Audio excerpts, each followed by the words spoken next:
lividity, and blood, pooling positioning. Timeline analysis. When we examine the photographs from that morning, there's a detail that refuses to remain silent, something visible yet rarely discussed with the weight it deserves. The darkened appearance of the fingers, captured in those crime scene images, tells a story that unfolds on a biological clock we cannot manipulate or erase. This is the language of lividity, of blood pooling in the hours after life has ended, and it speaks with a precision that contradicts certain narratives while confirming others. From a logical standpoint, we're looking at a physiological process that follows immutable rules, a timeline written into the body itself. But from a psychological perspective, what makes this evidence so compelling is how it forces us to reckon with time. Not the time that was reported, not the time that was convenient to the story being constructed, but the actual time that the body itself records and preserves. Let's establish what we're examining here. Lividity, sometimes called livor mortis or hypostasis, is the settling of blood in the lowest parts of the body after the heart stops pumping. From a physiological standpoint, once circulation ceases, gravity becomes the dominant force acting on blood within the vascular system. The blood begins to pool in whichever parts of the body are closest to the ground, creating a discoloration that becomes visible on the skin's surface. This process follows a predictable timeline.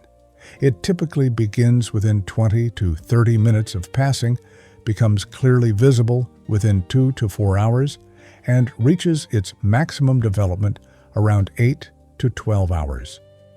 What makes lividity particularly valuable from a forensic perspective is that it not only tells us approximately when someone was lost, but also reveals the position the body was in during those critical hours afterward.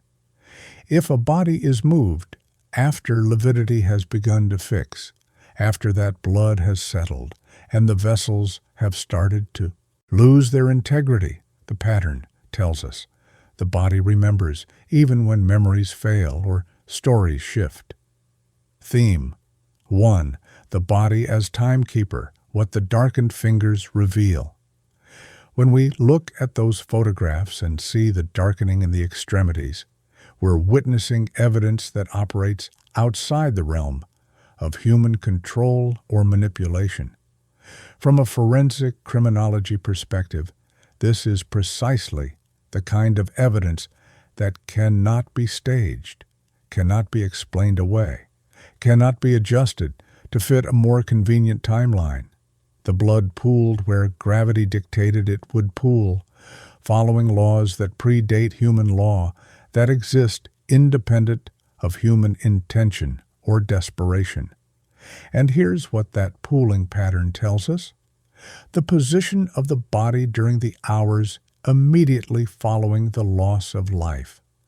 If someone's hands show significant lividity, that deep purple-red discoloration, it indicates those hands were positioned lower than the heart for an extended period during the critical window when blood was settling.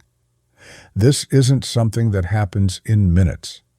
This is a process that requires hours of the body remaining in a specific position, while biological processes that no longer respond to will or wish continue their inexorable work. From a physiological standpoint, let's walk through what's happening inside the body during this time. The heart has stopped beating. Blood pressure has dropped to 0. The vessels that once carried oxygenated blood throughout the system are now simply tubes through which fluid moves according to gravity's pull. Red blood cells, no longer being actively circulated, begin to settle. The plasma separates slightly, and the heavier cellular components sink to the lowest available spaces within the vascular network. In the fingers, if they're hanging down or positioned below the level of the torso, the small vessels begin to fill with this settling blood. The capillaries, those tiny vessels closest to the skin surface, become engorged. What we see from the outside, that darkened, almost bruised appearance, is actually a window into this internal process. It's blood trapped in vessels that no longer have the pressure or structural integrity to move it anywhere else. And the degree of darkness, the intensity of that discoloration, gives us information about duration. Light lividity suggests a shorter time frame. Deep, fixed lividity suggests hours have passed. Now let's consider the psychological dimension of what this evidence represents for those who were in that house. If lividity developed to a noticeable degree before certain actions were taken, before certain calls were made, it means that during those hours, while the body was settling into its final patterns, there were people nearby who were conscious, active, moving through the house, making decisions. From a philosophical perspective, we're confronting the unbearable. Time passing while a child's body undergoes these changes, while adults in proximity navigate their own internal processes of shock, denial, panic, or calculation. What does it mean, psychologically, to be aware that someone has been lost, but to delay the natural response, the immediate call for help, the cry for intervention? The lividity pattern suggests a gap, a space of time where the body was positioned in a certain way while other activities unfolded around it. This isn't speculation. This is what the biological clock tells us. From an anthropological lens, we need to understand that across cultures, across human history, there's typically an immediacy to the discovery of a child who has been lost. The response is visceral, automatic. Parents call for help. They attempt intervention even when intervention is clearly futile. They summon medical assistance, police, neighbors, anyone who might somehow change what has happened. This response is so universal, so deeply embedded in human behavior patterns, that deviations from it demand explanation. So, when we see evidence suggesting that hours passed between the loss of life and the summoning of outside help, we're looking at behavior that runs counter to these fundamental human patterns. Something had to interrupt that automatic response. Something had to be more pressing, more urgent in those hours than the immediate notification of authorities. What could possibly take precedence over calling for help when a child has been lost? The answer to that question lies in understanding what was being done during those hours while lividity developed and fixed. Let's shift to the criminal mindset for a moment, because this is where lividity becomes particularly revealing. If someone in that household was responsible for what happened, or if someone discovered what had happened and made the decision to stage rather than immediately report, they were working against a biological clock they may not have fully understood.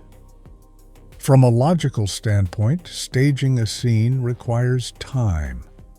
Time to think, to plan, to create a narrative that might deflect suspicion. But while that staging is occurring, the body continues its processes. Blood continues to pool. Lividity continues to develop. And here's the critical point. If the body was in one position during the initial hours after life ended, and then was moved to a different position for discovery, the lividity pattern would reveal that movement. The blood that has already settled doesn't simply redistribute itself. Once those vessels begin to lose integrity, once that blood has pooled and begun to fix, movement creates a mismatch between where the darkening appears and where it should appear given the body's final position. From a philosophical perspective, we're confronting the hubris of believing that evidence can be controlled, that narratives can be constructed tightly enough to withstand scrutiny. But the body doesn't cooperate with constructed narratives. It tells the truth in its own language through processes that began before humans existed and will continue long after. The darkened fingers are a form of testimony that cannot be cross-examined, cannot be impeached, cannot be convinced to change its story. This is evidence that exists independent of memory, of intention, of desire. And what it testifies to is time, specific, measurable time, during which the body was positioned in a particular way. If that positioning doesn't align with the story being told about when and how she was found, then we have a problem. We have a rupture in the timeline that demands explanation. From a psychological standpoint, consider what it means to be in a house with someone who has been lost, knowing that with each passing hour, the body is changing in ways that might eventually tell a story you don't want told. There's a desperation in that scenario, a race against biological processes that cannot be stopped or slowed. If staging is occurring, if decisions are being made about how the scene should look when authorities arrive, there's an awareness that time is both ally and enemy. You need enough time to create the narrative, but every minute that passes is another minute for lividity to develop, for rigor mortis to begin, for body temperature to drop in ways that will be measured and calculated backward to establish approximate time. The person or people navigating those hours would have been operating in a state of extreme stress, making calculations about what could be controlled versus what could not, what evidence could be shaped versus what evidence would speak for itself, regardless of any attempts to silence it. So we circle back to those darkened fingers in the photographs, and we understand them not just as a medical phenomenon, but as a marker in a timeline that refuses to be rewritten. From every analytical angle, logical, philosophical, psychological, physiological, forensic, anthropological, and criminological, those patterns of blood pooling tell us something critical about what happened in the hours between the moment she was lost and the moment help was finally summoned. They tell us about positioning, about duration, about the gap between event and response. And they whisper a question that has never been satisfactorily answered. What was happening during those hours? What required so much time that the natural, immediate response to discovering a child in crisis was delayed long enough for lividity to develop to a visible, measurable degree? The body kept time even when those around it were attempting to control the narrative. And that biological clock, indifferent to human desire or desperation, recorded a truth that remains visible in those photographs decades later. Theme 2. The mechanics of movement, when bodies tell on their movers. There's a particular kind of evidence that emerges when someone attempts to reposition a body after those early biological processes have begun. A mismatch between what should be and what is. From a forensic perspective, we're looking at something called dual lividity or conflicting lividity patterns, where blood pooling appears in areas that don't align with the body's position at the time of discovery. This happens when someone has been in one position long enough for lividity to begin forming and is then moved to a different position. The blood that has already started to pool doesn't simply relocate. Instead, you end up with two patterns: the original pooling that occurred in the first position, and secondary blanching, or lighter areas where pressure points existed in the new position. For investigators, this mismatch is like a signature. It tells them not just that the body was moved, but approximately how long after the event that movement occurred. Let's think about what this means in practical terms. From a physiological standpoint, in the first hour or two after someone is gone, the blood remains relatively fluid within the vessels. If a body is repositioned during this early window, the lividity pattern can still shift somewhat to accommodate the new position. But after about 4 to 6 hours, something changes. The blood begins to coagulate, the vessel walls start to break down, and the blood that has pooled becomes increasingly fixed in place. Moving a body after this fixation point doesn't erase the original pattern. It creates a second, incomplete pattern alongside it. And here's what makes this particularly significant. Trained investigators can look at these patterns and make educated assessments about timing. They can estimate not just when life ended, but when the body was moved, based on the degree of fixation in the original lividity pattern versus the development of any secondary patterns. From a criminal psychology perspective, the decision to move a body reflects a particular kind of calculation. It suggests that wherever the person was initially lost wasn't where they needed to be found. Perhaps the location revealed too much about what actually happened. Perhaps the positioning told a story that contradicted the narrative being constructed. Or perhaps there was simply panic, an instinctive need to remove the person from where they were, to create distance between the event and its discovery. But here's the problem with moving someone after biological processes have begun. You can change the physical location, but you cannot change what has already started happening internally. The body carries the evidence of its original position forward into its new location. It's like trying to edit a photograph that has already been developed. You can paint over parts of it, but the original image remains underneath, detectable to anyone who knows how to look. Now let's consider this from an anthropological perspective.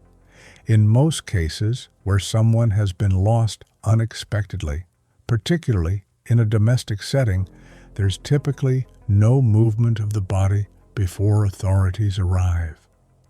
The scene remains as it was because the natural human response is to preserve everything exactly as found, to let investigators see the truth of what occurred. Movement of remains before official notification suggests consciousness of guilt, awareness that the original scene would tell a story someone didn't want told. This pattern appears across cultures, across legal systems. When people move remains before calling for help, it's almost always because the original positioning or location would have contradicted the account they needed to give. And here's the deeply troubling part. This decision to move someone requires not just consciousness that something problematic occurred, but enough psychological distance from shock and grief to engage in strategic thinking. Most parents finding a child in genuine distress don't have that capacity. They're consumed by the need to help, to change what has happened, even when change is impossible. From a logical standpoint, if we examine the lividity patterns documented in this case and compare them with the reported positioning and timeline, we need to ask ourselves, is there evidence of movement? Do the patterns align perfectly with how and where she was supposedly found? Or are there inconsistencies that suggest repositioning? The photographs preserve this evidence, frozen in time, available for repeated examination. And if those patterns do suggest movement, if the darkening appears in places that don't quite match the final position, then we're looking at evidence of activity in those early hours that was never disclosed, decisions made that were never explained. The body becomes a silent witness to its own history, recording in its tissues and vessels a sequence of events that may not match the official timeline. Let's shift to the philosophical implications. There's something profoundly revealing about the human impulse to control a narrative even in the face of something so final. It speaks to a desperation to shape perception, to influence how others will understand what happened. But biological processes don't care about narratives. Lividity develops according to physics and gravity, not according to human intention. And this creates a fundamental conflict: the story someone wants to tell versus the story the body is telling through its own processes. When those two stories diverge, when lividity patterns don't support the positioning that was reported, we're forced to confront uncomfortable questions about truth and deception, about what was done in those hours before help arrived, and why those actions were necessary. From a psychological perspective, consider the state of mind required to move someone after they've been lost, knowing that investigators will eventually examine everything with forensic precision. There's either profound ignorance of what evidence the body preserves, or profound desperation that overrides concern about that evidence. In either case, we're looking at decision-making under extreme duress, choices made in moments when rational thought has been compromised by panic, fear, or the overwhelming need to create distance between truth and discovery. And here's what makes this particularly significant in understanding motive and mindset.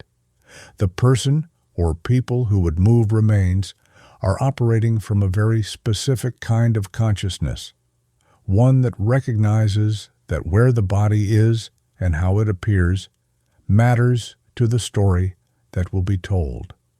They're already thinking in terms of narrative, of explanation, of how the scene will be read by others. So, when we look at those darkened fingers and consider what they reveal about blood pooling and positioning over time, we're not just looking at medical evidence.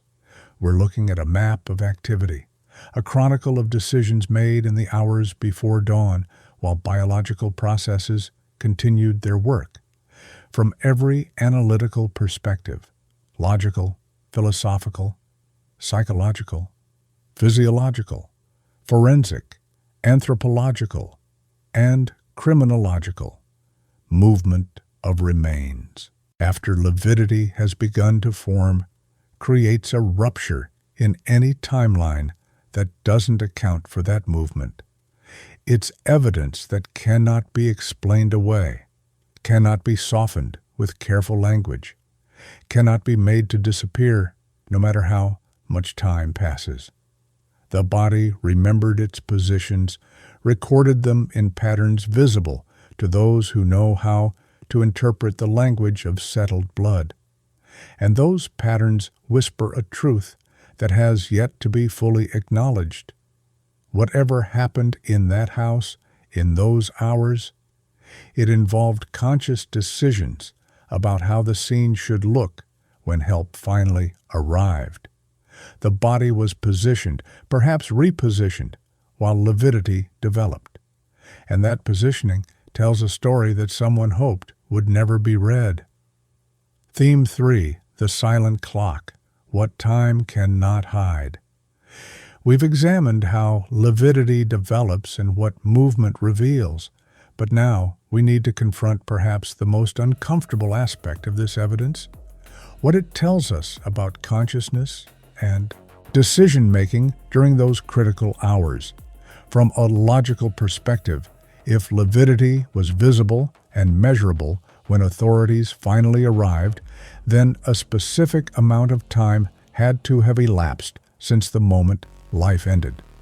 This isn't speculation or estimation. This is biology, following its invariable patterns. And if we accept that time frame, if we acknowledge what the body's biological processes tell us about duration, then we have to ask ourselves what was happening during those hours. What activities, what conversations, what decisions were unfolding while the physical evidence was developing and fixing itself into patterns that would later be photographed, measured, and analyzed. From a physiological standpoint, lividity doesn't care about human trauma or grief or panic. It develops on its schedule, following the simple mechanics of gravity, acting on blood that is no longer being actively circulated. Maximum development typically occurs around 8 to 12 hours, but visible lividity can often be detected within 2 to 4 hours under the right conditions. So when we look at photographs showing clear lividity patterns, we can work backward. We can estimate, within reasonable parameters, how long the body had been in that position before those photographs were taken. And here's where this becomes particularly significant. If that estimate places the time of the incident significantly earlier than the time help was summoned, we have a gap. We have a period of hours where something other than immediate notification of authorities was occurring. The question that refuses to go away is, what fills that gap? From a psychological perspective, we need to understand that time after a traumatic event operates differently in human consciousness. Minutes can feel like hours. Hours can blur into a confused mass of fragmented memory and dissociative moments where clear sequential thinking becomes nearly impossible. But biological time doesn't blur. Lividity develops at its pace, regardless of how time is being experienced subjectively by those nearby. This creates a discrepancy between experienced time and measured time, between what people might remember or report about duration and what the body's biological processes actually recorded. And for investigators, that biological timeline becomes the anchor point, the objective measure against which all other reported timelines must be evaluated. When someone says they discovered their child at a certain time, but lividity patterns suggest she had been gone for significantly longer than the gap between that discovery and the call for help would indicate, we have a problem. We have conflicting timelines that cannot both be true. Let's consider this from an anthropological angle. Across human cultures and throughout history, there are consistent patterns in how people respond to finding someone who has been lost, particularly someone they love. The immediate response is typically a combination of denial, desperate attempts at intervention, even when intervention is clearly futile, and ultimately a call for help. This sequence usually unfolds within minutes, not hours. The biological imperative to seek help, to involve others who might somehow change what has happened, is powerful and nearly universal. So when we see cases where hours elapsed between the loss of life and the summoning of authorities, we're looking at a deviation from these fundamental human patterns. Something interrupted the natural response sequence. Something created a need for time that was more pressing than the need to immediately involve emergency services. Understanding what that something was tells us more about the minds and motivations of those present than almost any other piece of evidence. From a criminological perspective, time serves different purposes depending on whether we're looking at the actions of someone who committed an offense or someone who discovered one. If we're examining the mindset of someone directly responsible, time is needed to create distance between self and deed, to construct a narrative that deflects suspicion, to stage elements that support an alternative explanation. But if we're looking at someone who discovered what had happened, particularly if that someone was a parent discovering that one child had harmed another, then time serves a different purpose. Time becomes the space in which impossible decisions must be made. Time becomes the window during which one must choose between protecting the living child and seeking justice for the one who has been lost. Time becomes the medium through which shock transforms into strategy, grief calcifies into defensive positioning, and love becomes twisted into protection at any cost. The biological clock ticks forward while these psychological processes unfold, and lividity develops its patterns regardless of the trauma being experienced by those nearby. From a philosophical perspective, we're confronting questions about truth and concealment, about what people are willing to sacrifice to maintain a particular version of reality.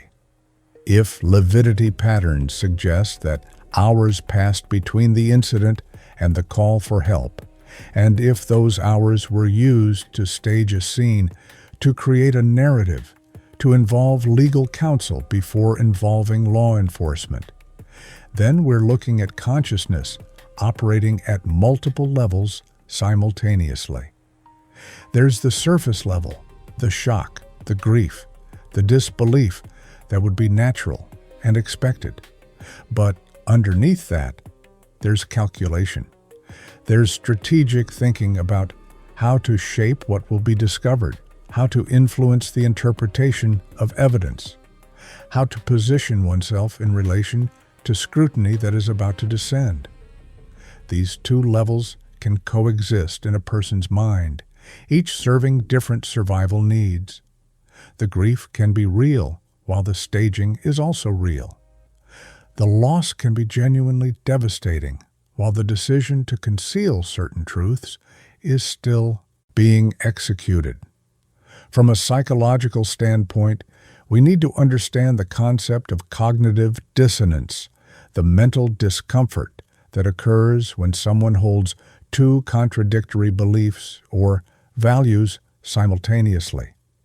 If parents discovered that one child had taken the life of another, they would be caught between two impossible imperatives: seeking justice for the child who was lost and protecting the surviving child from consequences that could destroy their entire future. The mind, when confronted with this kind of unbearable conflict, often finds ways to compartmentalize, to create parallel tracks of thought that allow someone to function despite the contradiction. They can genuinely grieve while also constructing a cover story. They can truthfully mourn while lying about circumstances. And time, those hours while lividity developed, becomes the space where this compartmentalization solidifies, where shock is processed not into clarity but into strategy, where the immediate impulse to call for help is overridden by a more calculated assessment of what help would actually mean in terms of consequences for the family structure that remains. So we return to those darkened fingers, to that visible evidence of blood pooling over hours, and we understand them now not just as medical findings, but as markers of human choice. The biological clock kept time while decisions were made, while staging occurred, while a narrative was constructed that would eventually be presented to authorities. From every analytical perspective, logical, philosophical, psychological, physiological, forensic, anthropological, and criminological, the lividity patterns tell us that time passed, significant time, between the loss of life and the summoning of help. They tell us about positioning, about whether she was moved, about how long biological processes were allowed to continue before discovery was officially reported. And they force us to ask the questions that have never been comfortably answered. What was happening during those hours? What required so much time that the natural, immediate response to discovering a child in crisis was systematically delayed? What was more important in those hours than getting help? The body kept its faithful record, marking time in patterns of settled blood, preserving evidence that cannot be erased or rewritten. And that evidence whispers what it has always whispered, that the timeline given doesn't match the timeline the body recorded. And in that mismatch lies a truth that has been carefully, deliberately obscured. We've walked through the evidence that lividity provides, those darkened fingers, those patterns of blood pooling that mark the passage of time with biological precision. We've examined what movement reveals, what positioning tells us, what the gap between incident and response suggests about consciousness and choice. What emerges isn't a comfortable narrative. It's a pattern of behavior that strains against the explanations we've been given. Biological evidence that refuses to align with reported timelines. Physical markers that whisper of hours spent in activities that were never fully disclosed. The body kept its record, faithful and immutable, marking time while human decisions unfolded around it. Next time, we'll continue pulling at these threads, following them into the deeper questions about what happened in that house during those critical hours, and why the truth has remained so carefully guarded for so long.